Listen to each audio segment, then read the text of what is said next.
Halo, selamat pagi semua para student, para murid yang lagi semangat belajar untuk mempersiapkan nanti ujian akhir semester. Nah, sekarang kita masuk lagi pada bab 6, masih bab 6. Ini kita akan masuk pada bagian yang C, ya. Budaya kekerasan versus budaya kasih. Tentu yang kita maksud di sini adalah tentang budaya kasihnya. Bagaimana membudayanya kasih dalam setiap kehidupan kita. Tentu ini tidak gampang. Di tengah masyarakat yang dominan muncul kita saksikan, baik langsung ya kita lihat langsung kekerasan atau juga kita lihat di media-media sosial ya.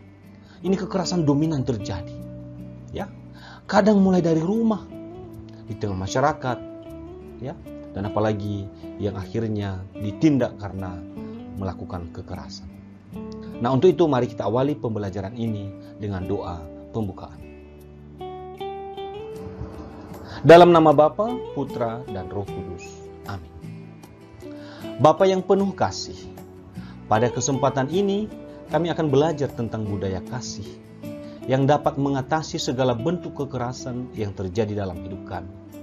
Bimbinglah kami ya Bapa, agar melalui pelajaran ini kami pun semakin memahami ajaran Yesus tentang kasih dan melaksanakannya dalam hidup kami sesuai teladan Yesus Kristus. Amin. Dalam nama Bapa, Putra, dan Roh Kudus. Amin. Pada pembukaan pembelajaran ini kita akan mengamati dan menganalisis ya konflik dan kekerasan di tanah air. Ada satu contoh yang ditampilkan di buku kita ya. Tentu banyak sekali kekerasan yang terjadi di tanah air kita ini. Ada yang karena motif agama lah, kebencian pada suku, ya, dan aneka banyak kekerasan yang lain. Namun yang kita tampilkan di sini adalah kisah di mana seorang pastor, ya, Pastor John Jongga, ya, berjuang di tanah konflik dan bertepatan itu di Papua. Kalau kita baca kisah hidup sang pastor, ya, dia memulai awal perjuangan ini tidak gampang. Dia harus melepas jubahnya. Dia harus terlibat dalam kehidupan mereka. Ya. Dan akhirnya memang ya, perjuangannya ini tidak gampang sekali lagi. Dia dimusuhi dan akhirnya pun dia diancam dibunuh. Ya.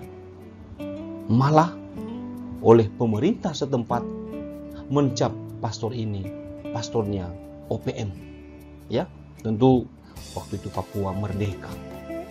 Nah, perjuangan beliau bukan itu, tetapi bagaimana dia mengatakan bahwa tidak boleh dengan sewenang-wenang melakukan kekerasan, walaupun ya di balik itu kita sedang memperjuangkan keutuhan NKRI. Tentu ada kaidah-kaidah, tentu ada kasih yang harusnya dominan dalam kehidupan kita. Dan akhirnya pastor ini hadir di tengah-tengah masyarakat dan dia bangkitkan kesadaran warga bahwa Indonesia, kebersamaan kita, iman kita disadari dan didasari oleh kasih. Segala bentuk kekerasan yang sudah terjadi, mari kita olah, mari kita pelan-pelan perbaiki, dan hanya kasihlah yang bisa menuntaskan itu semua. Maka dalam proses pembelajaran ini nanti kita akan munculkan bagaimana tahap-tahap mengelola ya sebelum konflik dan sesudah konflik. Untuk itu, mari kita tetap semangat belajar. Nah, sekarang kita masuk pada nomor 2 ya, mengembangkan budaya kasih ya, mengembangkan budaya kasih. Nah, kita coba melihat sekarang bagaimana usaha-usaha preventif, ya, usaha-usaha yang bisa membantu kita mengembangkan budaya kasih. Nah, ada 2 ya yang bisa kita telusuri sebelum terjadi konflik dan juga kalau sudah terjadi konflik. Tentu yang kedua tidak kita inginkan, tetapi ya memang sering terjadi bahwa ya ada kekerasan. Ya, tetapi kita dahulukan dengan ya bagaimana kalau sebelum terjadi konflik, apa yang bisa kita lakukan ya. Ini semua kita bisa lihat bahwa awal dari seluruh konflik adalah ya kekurangpahaman tentang kelompok, ya, atau kurangnya ikatan emosional batin terhadap sesama masyarakat yang ada di tempat tertentu. Nah, maka bila ya kita mengusahakan membangun budaya kasih, ya, maka yang langkah pertama ya, yang bisa kita bangun ya, supaya jangan terjadi konflik adalah dialog dan komunikasi. Dialog dan komunikasi. Entah itu lintas suku, lintas agama, lintas budaya, kita perlu memahami, belajar, ya, mengenal budaya orang lain, agama orang lain, dan bagaimana juga mereka mengembangkan kehidupan mereka. Nah, dialog berarti ada dua pihak yang sama-sama menyampaikan siapa dirinya apa adanya. Dia komunikasikan dirinya apa adanya kepada pihak lain. Dan kalau ini dilakukan sungguh dengan tulus, maka pihak yang mendengar, ya, contoh ya, terjadi dialog keagamaan. Orang Kristiani menjelaskan tentang imannya, orang Muslim menjelaskan tentang imannya, begitu juga agama lain. Kita yang bukan agama kita, ya, misalnya agama lain sedang menjelaskan tentang agamanya, pihak yang mendengar yang bukan agama itu hanya mencerna, mendengar, memperbanyak pengetahuan, bukan memunculkan perdebatan, bukan memvonis, oh itu salah agamanya, ini salah budayanya. Itu tidak akan bisa terjadi yang namanya dialog. Dialog itu terjadi kita yang mendengar, tidak boleh ada protes, tidak boleh ada intervensi, kita hanya mau mendengar. Dan itu, pemahaman itu akan membuat kita lebih dekat dengan sesama yang lain. Dan yang kedua, ya, hubungan yang semakin erat, ya, semakin durasinya semakin lumayan, maka ini biasanya melangkah ke kerjasama, ya. Dan kerjasama ini bagusnya dilibatkan sebanyak-banyaknya pihak yang memang berbeda di satu tempat itu. Ya, kerjasama misalnya dalam membangun rumah ibadat, kerjasama misalnya membangun sebuah fasilitas umum, ya. Kerjasama misalnya boleh juga, misalnya pada acara keagamaan, ketika Katolik atau Kristiani Natal, pemuda-pemuda masjid membantu untuk di parkiran atau kelancaran keamanan. Begitu juga sebaliknya kalau misalnya Idul Fitri, ya, pemuda-pemuda Kristiani membantu. Nah, inilah namanya kerjasama. Semakin sering kita kerjasama, maka curiga, ya, kebencian pasti akan pelan-pelan terhindar atau pelan-pelan hilang di antara sesama masyarakat. Nah, itu. Tetapi bagaimana kalau sudah terjadi konflik? Nah, ini ada 4 langkah dan ini harus tuntas, ya. Mulai dari konflik dan kekerasan yang terjadi itu silakan diceritakan dengan apa adanya oleh si penderita. Karena dengan demikian dia merasa lepas. Dia merasa bahwa deritanya itu dimengerti, dipahami, bahwa ini sudah dikualami loh, ya, sehingga trauma yang ada dalam dirinya itu pelan-pelan terobati, bukan ditutup-tutupi, tetapi dia cerita, dia buka, ya. Nah, yang kedua, langkah kedua, pihak yang pelaku harus mengakui, ya, ini ketulusan lagi nih, ya. Harus rendah hati, harus mengakui bahwa memang saya sudah melakukan kesalahan dan saya minta maaf atas kesalahan ini. Saya sangat menyesal atas kejadian itu, ya. Saya sangat menyesal dan tidak akan mengulangi lagi. Tuntas di tahap kedua ini, baru masuk ke tahap ketiga. Korban, ya, mengampuni pelaku, ya. Kelompok yang dikorbankan mengampuni kelompok yang membuat itu terjadi, pelakunya. Pengampunan apa berarti? Saya ikhlaskan dan saya tidak anggap lagi bahwa itu menjadi duri yang membuat saya suatu saat akan balas dendam. Nah, ini dia. Kalau pengampunan itu, maka di depannya nanti tidak akan diungkit-ungkit lagi. Tidak akan dikorek-korek lagi luka lama itu.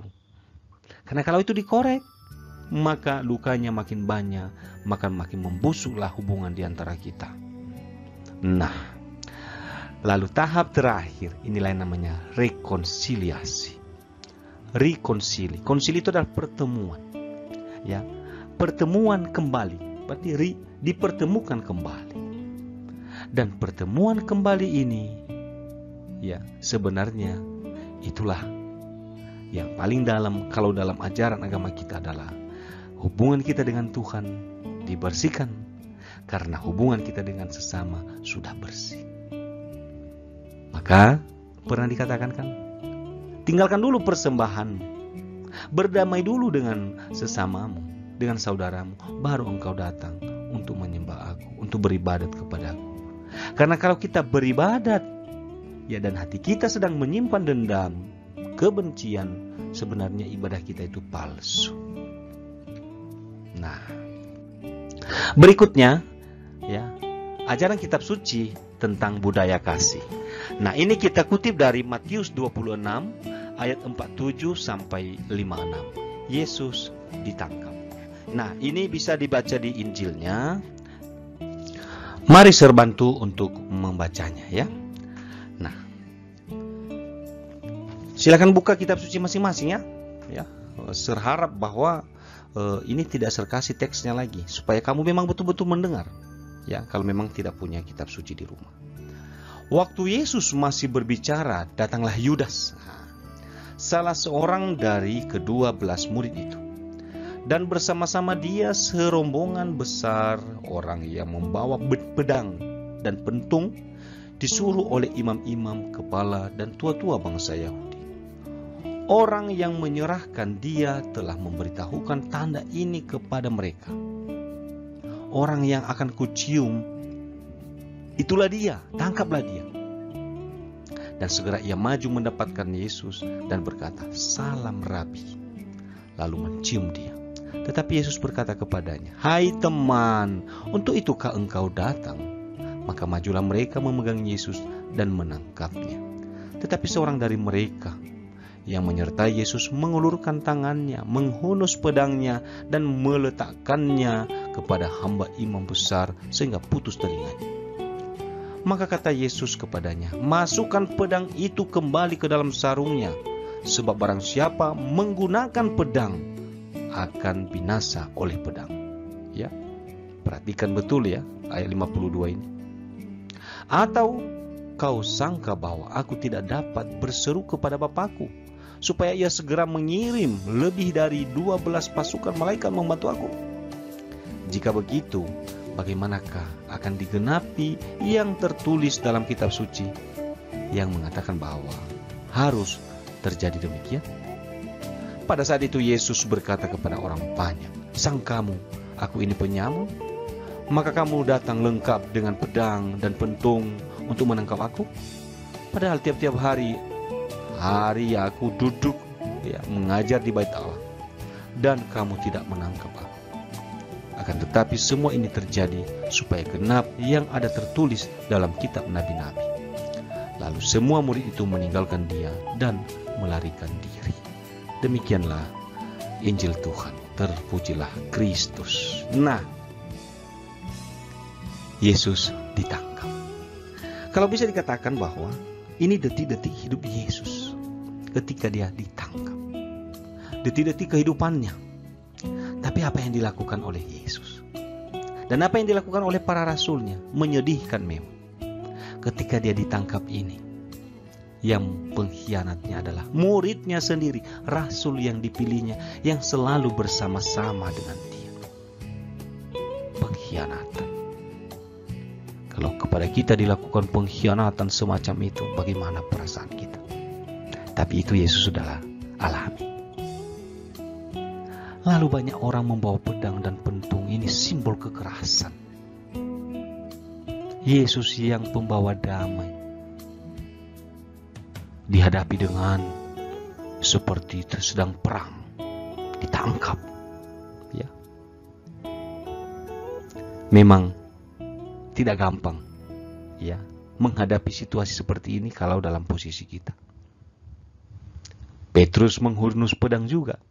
Padahal kita lihat sebelumnya Yesus mengatakan kepada para rasulnya, berdoa kepadaku, berdoalah bersamaku 1 jam saja. Tapi apa yang terjadi? Petrus dan temannya tertidur. Akhirnya tidak siap menghadapi peristiwa yang seperti ini.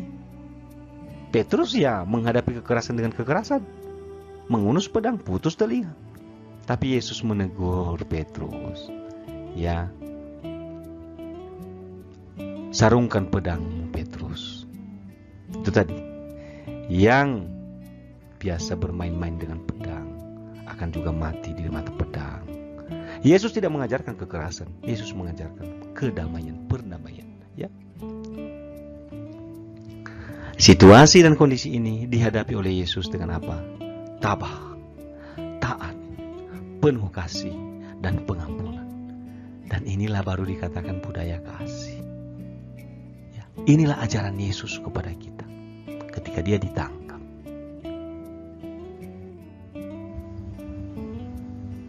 Bagaimana kesimpulannya? Pertama, budaya kasih adalah mencintai sesama dengan sungguh, bahkan mencintai musuh. Mencintai musuh apalagi ya, mencintai sesama aja butuh pengorbanan. Ketika kita dihadapkan kepada musuh, mampu nggak kita mencintai? Tapi Yesus telah memberi contoh. Nah, maka sering dikatakan kasih yang berdimensi keagamaan yang benar, ya, keagamaan yang benar. Berarti ada Tuhan di dalam keagamaan itu. Ada kasih Allah yang dominan di dalamnya. Harusnya sungguh melampaui kasih manusiawi. Kalau hanya human saja ya sama aja dengan komunis. Orang komunis juga saling mencintai, menyayangi sesama. Tapi tidak berdimensi keagamaan. Tidak berbasis pada keyakinan bahwa Allah mencintai manusia. Dia mencintai sesama ya karena memang begitulah harusnya manusia. Nah, dasar kasih Kristiani adalah keyakinan dan kepercayaan bahwa semua orang adalah putra-putri Bapa kita yang sama di surga. Sama kita di surga. Ya, sama Bapa kita di surga. Ada Tuhan yang sama. Yohanes 8 ayat 32 mengatakan, apabila kita memiliki kebenaran, maka kebenaran ini akan memerdekakan kita berbuat kasih kepada sesama. Memerdekakan. Orang yang tinggal dalam kekerasan sebenarnya terpenjara, terkurung dalam emosi, iri, benci. Maka kita harus menjadi pembawa damai. Iman akan Yesus Kristus menjadikan kita juru damai, ahli damai, pembawa damai dalam setiap perselisihan. 2 Korintus 5, 17 sampai 19. Itulah poin-poin simpul dalam pembelajaran kita ini. Maka untuk itu, mari kita tutup dengan doa. Dalam nama Bapa dan Putra dan Roh Kudus. Amin. Salam Maria, penuh rahmat Tuhan sertamu. Terpujilah engkau di antara wanita dan terpujilah buah tubuhmu Yesus.